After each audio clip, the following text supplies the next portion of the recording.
काटियो नि त तपाईँले भन्न खोज्नु भएको अरू बाँकी नै थियो त्यही हो विदेशी ऋण नल्याऊ भन्ने सुझाव हो मेरो त महत्वाकांक्षालाई घटाउँदाखेरि व्यवस्थापन हुन्छ है अरूसँग दाँजिनु हुँदैन हामी अमेरिकासँग चीनसँग दाँजिएर बजेट बनाउनु खोजेर हुँदैन होइन मैले त्यहाँ भनेको थिएँ नि कमिला र हात्ती है हजुर हात्ती जत्रो बन्न खोजेर कमिलाले हुँदैन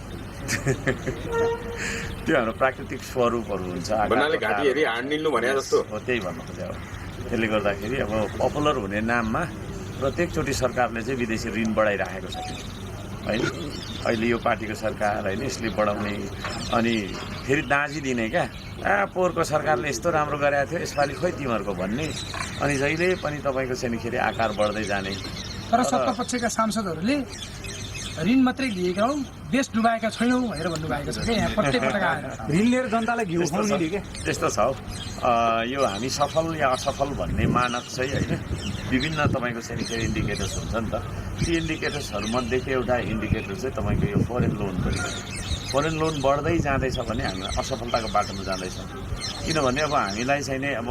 राम्रो लुगा लाउन मन लाग्छ गहना लाउन मन लाग्छ होइन विभिन्न खालको गाडी घोडा कुदाउन मन लाग्छ तर ऋण काटेर गर्नु थाल्यो भने एक दिन आफू बसिरहेको झुपडी पनि बेचेर हिँड्नुपर्छ गाउँघरमा त्यही त हुन्छ हो त्यही हुन्छ त्यसले गर्दाखेरि त्यो तपाईँको चाहिँ दिन नआओस् भनेर चाहिँ मैले सुझाव दिन चाहेको